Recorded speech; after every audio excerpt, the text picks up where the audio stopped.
हिंद, आप सभी का स्वागत है Muzaffar sir GS and motivational speaker के यूट्यूब चैनल पर। आज हम सब बहुत ही महत्वपूर्ण और दुनिया की कठिन चुनौती बन चुकी जलवायु परिवर्तन और उसका वैश्विक प्रभाव यानी ग्लोबल इफेक्ट पर चर्चा करेंगे और प्रतियोगिता परीक्षाओं के क्वेश्चन को भी कवर करेंगे। सबसे पहले जानते हैं जलवायु परिवर्तन है क्या। जलवायु परिवर्तन दशकों, सदियों या उससे अधिक समय में जलवायु यानी क्लाइमेट में लॉन्ग टर्म परिवर्तन यानी चेंजेस से है। इसका मुख्य कारण पृथ्वी का परिक्रमण यानी रिवोल्यूशन पीरियड। वर्तमान समय में परिवर्तन का नेचुरल पीरियड में डिस्टरबेंस आ गया है। इसके लिए ग्रीन हाउस इफेक्ट को रिस्पॉन्सिबल यानी जिम्मेवार माना जाता है। वर्तमान समय में जलवायु परिवर्तन महसूस किया जा रहा है। कैसे? पृथ्वी के तापमान में लगातार वृद्धि हो रही है। हिमखंड यानी ग्लेशियर तेजी से पिघल रहे हैं। महासागरों का जल स्तर यानी सी लेवल बढ़ रहा है। समुद्र के नजदीक के क्षेत्र और द्वीप समुद्र में समाते जा रहे हैं। बेमौसम बरसात और अन्य प्राकृतिक आपदाएं आ रही है। इसके कुछ बड़े उदाहरण हैं। ग्रीन हाउस इफेक्ट के लिए कौन कौन सी गैसें जिम्मेवार है? ग्रीन हाउस इफेक्ट के लिए मीथेन, कार्बन डाइऑक्साइड, क्लोरोफ्लोरोकार्बन यानी CFC, carbon monoxide, nitrous oxide, वाष्प एवं अन्य गैसों को संयुक्त रूप से रिस्पॉन्सिबल यानी जिम्मेवार माना जाता है। क्या है इसका कॉन्सेप्ट? पृथ्वी के चारों ओर एक मजबूत गैसीय सर्कल बन जाता है जो हीट यानी गर्मी को वायुमंडल से बाहर रिलीज होने यानी निकलने नहीं देती और वायुमंडल में उपस्थित अवरक्त विकिरण यानी इंफ्रारेड को अवशोषित यानी एब्जॉर्ब कर लेती है। उदाहरण के तौर पर इसे समझते हैं। सूर्य के सबसे नजदीक का ग्रह बुध यानी मरकरी है, पर वह सबसे गर्म ग्रह नहीं है। क्यों? क्योंकि उसका वायुमंडल नहीं है। पर शुक्र ग्रह सूर्य के दूसरा ग्रह है। यह तेजी से गर्म होता है, पर हीट बाहर यानी गर्मी बाहर नहीं निकल पाता। क्यों नहीं निकल पाता? क्योंकि इसके चारों ओर गैसों का एक ऐसा मजबूत आवरण है जो हीट को बाहर नहीं निकलने देती, जिसके कारण इसे सबसे गर्म ग्रह या लाल ग्रह भी कहा जाता है। इसलिए इसे सैया का तारा यानी सुबह का तारा और शाम का तारा भी कहा जाता है और इसे हम नंगी आंखों से देख सकते हैं। यही कॉन्सेप्ट ग्लोबल वार्मिंग के साथ यानी वैश्विक तापमान में वृद्धि पर भी लागू होता है। यह धरती यानी अर्थ के चारों ओर ग्रीन हाउस गैसें एक कवर बना लेती है, कांच की कवर की तरह, जो सूर्य की प्रकाश को आने तो देती है लेकिन गर्मी बाहर यानी रिलीज होने नहीं देती। क्यों? क्योंकि सूर्य से सूक्ष्म तरंगें यानी शॉर्ट वेव आ तो जाती है लेकिन लौटती हुई दीर्घ तरंगें लौट नहीं पाती। किसके कारण? ग्रीन हाउस गैसें इसे बाहर निकलने नहीं देती। इसके कुछ बड़े उदाहरण हैं विश्व में।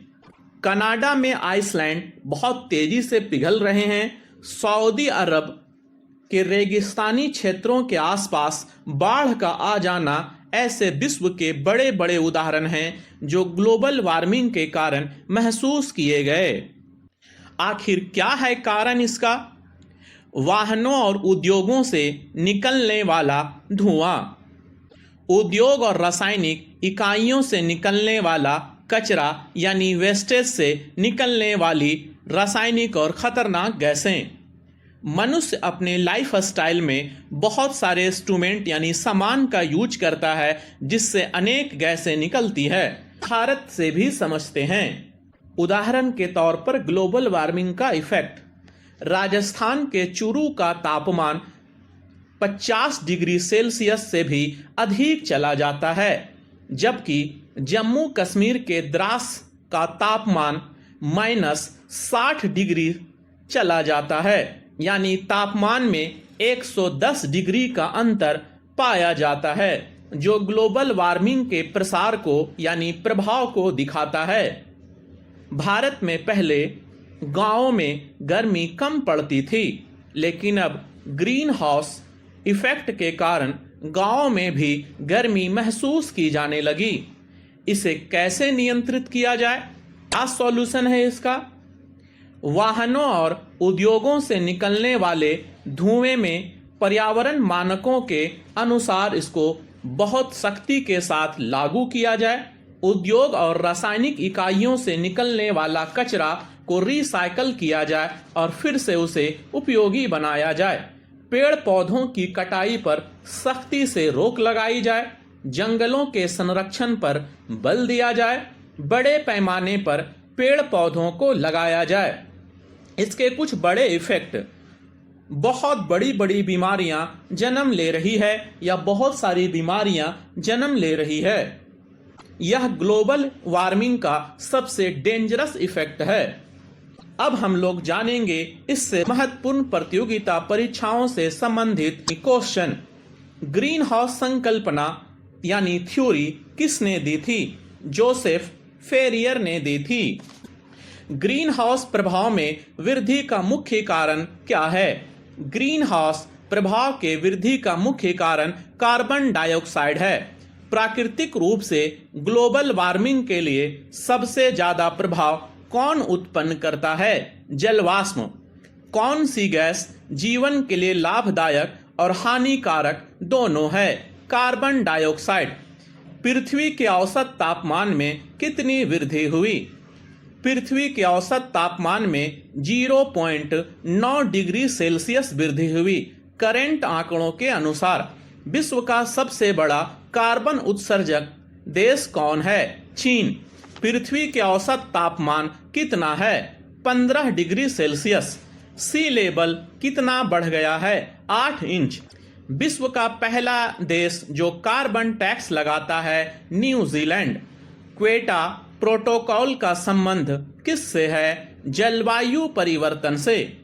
जलवायु परिवर्तन पर भारत की पहली योजना क्या है और कब लागू की गई?